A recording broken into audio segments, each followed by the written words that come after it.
to see uh, no nuclear bomb, no nuclear weapon, not even close to it. Low key on the missiles. We want to see peace in the Middle East.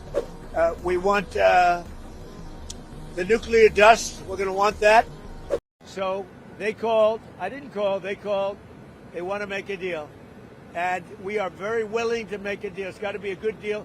And it's got to be no more wars, no more nuclear weapons. They're not going to have nuclear weapons anymore. They're agreeing to that. Any of that stuff, there's no deal. How are you going to get the enriched uranium? Are you going to It's very easy. If we have a deal with them, we're going down and we'll take it ourselves. Hey, everybody, and welcome back to another episode of the one and the only Awakener podcast. Before we begin, I've been really busy with work, and some things just had to take care of themselves. Right now, our work is kind of overwhelming for me. There's so many things going on. I'm short people, and I just really kind of had to put my nose to the grind, and I have to really kind of finish everything that I had to do. So I've been taking time away, and obviously I've been following the news, and I've been watching Donald Trump change his mind and talk, and we're going for the nuclear dust, and it's going to be fine. It's just going to be buried there. And obviously, if you've paid attention to the news, you remember that Vladimir Putin actually talked to President Trump and said, hey, why don't we take the nuclear dust and we'll take it back to Russia and we'll leave it there. And as you know, this is really about Barack Obama's presidency, George Soros, and everything that I've explained to you in previous podcasts. Now, if this is your first time listening to this kind of this podcast that I do, it is going to be very difficult to fully understand everything that I'm saying. So I'm going to tell you something, or I'm going to talk about various things that I think are going to happen. And this is based on, obviously, a giant hypothesis that I've put together that is easily provable. It's easily provable once you understand that the Iron Curtain collapse was faked. Yes, there is an industrial complex, obviously, with Israel, the United States of America, and the Western world. And this kind of expansion of this conglomerate has happened for hundreds and hundreds of years. But there is an industrial complex that most people don't even notice and talk about that is seeking to basically steal this industrial complex away from the Western world and to destroy it. If you're a Christian or you're a Jew, your main enemy is the communists. Communists and Nazis are your biggest threat. And right now, communists and Nazis are very prevalent everywhere you are.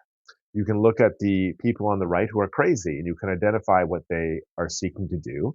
And they believe that Israel is the problem for everything that's happening right now.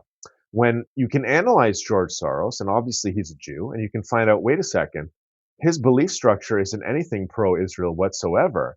In fact, this guy is a communist or a Nazi, and he's actually doing his agenda to erase and destroy Israel. Once you have any kind of knowledge of world history and you can understand the communist agenda since 1945, you would understand that they've obviously financed and helped the Middle Eastern nations in their fight against Israel since its inception after World War II. Palestine, the whole Yasser Arafat thing that was created, was done to literally stop expansion in the Middle East from Israel. It's the opposite imperialistic complex. And so really those who are on the right, who are really devout and crazy and hate Israel, are no different than those on the left, because in the end, that pink-haired, fairy dust kind of person who believes in this communist agenda, that end goal is to erase Israel. And much like this Nazi crazy woke right, they're all the same. They don't understand it. So my podcast is based on basically this Iron Curtain collapse was faked by George Soros. And the communists have infiltrated this kind of global agenda that was set up by the Western world historically. And they have basically seized control from within, which means most people now in government work for the communists. They work for George Soros and his money. And everyone in Canada and the Canadian government, and obviously Australia and European Union and the like, they all work for Soros and crew, who has completely taken over every aspect of this imperialistic Western kind of agenda. Yes, there was an imperialistic Western agenda and has been for hundreds of years. Is the idea of global government probably a good thing? It is if nation states come together and there's fair elections and there's right to vote and people voice their concerns. And maybe the United Nations agenda was created in a way, decades ago to perhaps bring nations together and to ensure this world ends up in peaceful harmony. However, it has been corrupted by those who want to take this idea and raise totalitarian government, raise communist world government. And really, once you see what they're doing, it is very, very obvious what is going on. This literally, ladies and gentlemen, when you think about what's happening, and it's very easy to explain. I've gotten some kind of phone calls from people and they say, hey, Matt, can you explain to me Trump's agenda in literally 30 seconds? And I'll be like, sure, it's very easy. After Soros and his groups have infiltrated everything in the Western world, their goal, obviously, is to have a war. This war will lead to the destruction of the Western world and its takeover from within through obviously people who have embedded, or for people who are radicals here waiting to foment revolution and seize control. And you can notice this by all their communist flags who are around saying, we need revolution. When the revolution comes, which means, chaos, those people are going to try to steal control. And this is really going to be, or was supposed to be, a period of time where the communists were going to defeat the US complex and then they were going to remake the world as they saw fit in the next, 10 or 15 years after this war. Now, where are we now? Well, Donald Trump has come in. Instead of taking the grenade, well, Obama set up this grenade for Hillary to fall on. It was going to be for her. It was going to blow up on her presidency. And instead of this happening, he's taken this grenade. He hasn't disassembled this grenade. He's not going to disassemble this and he's not going to have world peace because that's not what his agenda was. And I lost a lot of followers when I told everybody Trump was not here for peace. His goal, ladies and gentlemen, is to take this grenade and to toss it back to Putin and Z in a scramble because there is no other option. Number one, you can't re-educate the entire Western world in a very short period of time, like 16 years, for example, that communism is bad, and all these people with pink hair who believe that Palestine is the most wonderful thing and are rooting for Iran, and our media is rooting for Iran over literally our greatest ally right now. You can't convince these people who believe a man is a woman and a woman is a man of anything of moral sanity. You can't. So give up. All these people with these wonderful graphs, they have these podcasts. And I laugh at this openly on this podcast. They have all these wonderful graphs, and look at, I've made this graph of X and Y, and explaining to the national debt that we've gotten into. I'm going to explain to you all these logical things because I'm going to convince the left wing that they are just a bunch of crazy people, and they'll eventually wake up to false. It's all false. They're demoralized. Somebody who believes a man is a woman and a woman is a man will never listen to you or adopt anything that you're going to teach them, even if you have all the evidence to prove so otherwise. They will just completely think that you're absolutely crazy. They're gone. So stop it. Focus on you and focus on your family. Now, where do I think this is all going? Obviously, this all pertains to the nuclear dust that Donald Trump is talking about. And he's going on and on and on. And let me tell you, I lost a lot of followers, like I said before, when he wasn't here for peace. And I lost more followers when I told you, everybody, that he's lying to you. Why is he lying to you? Well, number one, they can't tell you the real thing, what's going on. So this is really about, obviously, the nuclear dust in regards to Iran and what is buried in that nuclear facility. And this really is going to be a cataclysmic thing that happens, ladies and gentlemen, because regime change is on the plate. They want to take this nuclear dust and this fissile material. And there's a reason why Vladimir Putin called Donald Trump and said, hey, I'll take it instead. And this will all just go away. We don't have to have a world war. And Trump said, get lost, right? This plan, or this stuff that they have inside these nuclear facilities, links the entire kind of lie to what is going on the past 40 years. That is, our governments have been infiltrated by Soros and crew. Soros and crew have spent a bunch of money to obviously finance politicians and make politicians prosperous and wealthy who are left-wing communist ideologues. And these people are working together against Christians and Jews in the Western world. And you just don't know it yet, but their hands are all over what is buried in Iran's nuclear facilities. So let me tell you this and explain this, for example. So let's go back in time for a second. Let's go back to, I believe, 2022. Was it 2022 already? That this long that the Ukraine war has already happened? Why is it that Russia invaded Ukraine?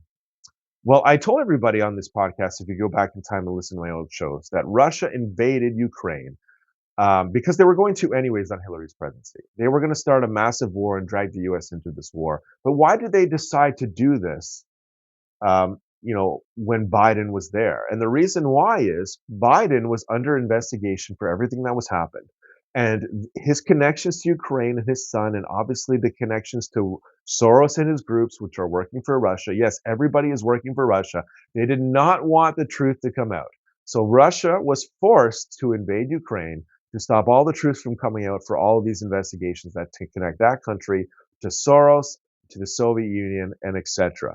So I want to explain something to you, okay? Now that you understand that, What do you think is going to happen now? So in Iran's nuclear facility is obviously the U.S. uranium, and I've discussed this is what I believe is happening, and I've explained to you why I believe the informant, the Kim family, is obviously working for the U.S. behind the scenes, and they've let the U.S. complex know this. So what really is the problem here? Well, the problem here is Russia does not want the secret to come out.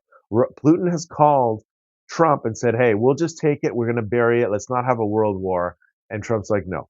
So this really, ladies and gentlemen, if Russia was forced to invade Ukraine to stop the truth from coming out about Joe Biden, who would have been indicted and everybody would have found out that Ukraine was working for Russia and it was all just a giant hoax, and the European Union leaders are obviously working for Russia too and Soros. Um, wow. What do you think they're going to do when the US wants to dig up this nuclear facility and show the world, hey, you know your guy Barack Obama that you love? He was the one who orchestrated this all. You know the leaders in Canada at the time, and obviously the next leader, Trudeau, everybody's involved in this stuff. You know the leaders of the European Union, how they all hate us and they don't want to go to war with Iran, and they're all saying that this is not our war. Yeah, you know why they're doing this? Because they're all involved in this stuff.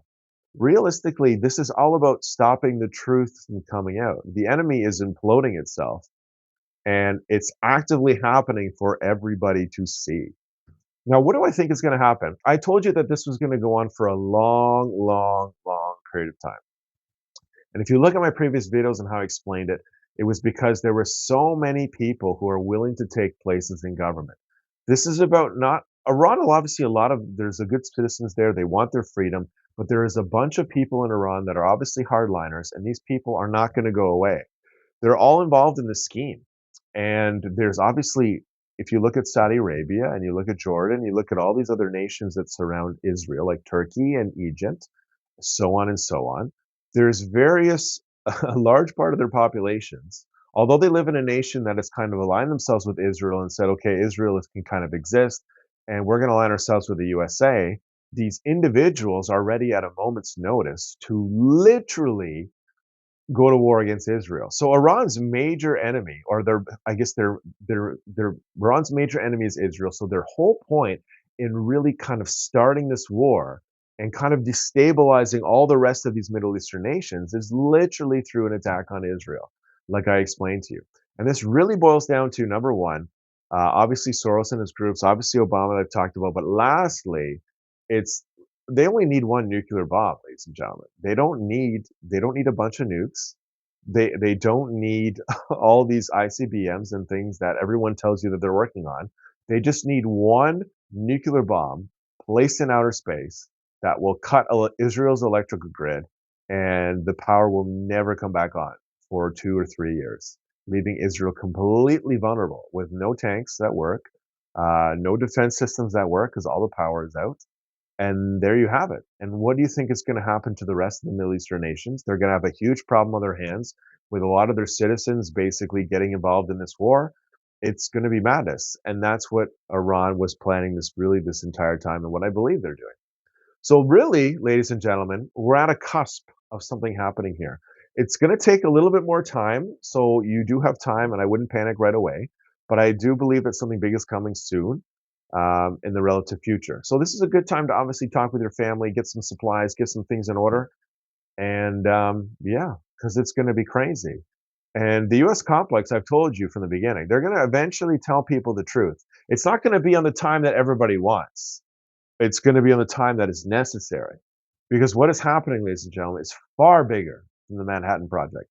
This is the biggest thing, and like Matt Damon said in that movie, this is the most important thing to ever happen in the history of the world right now. Think about it.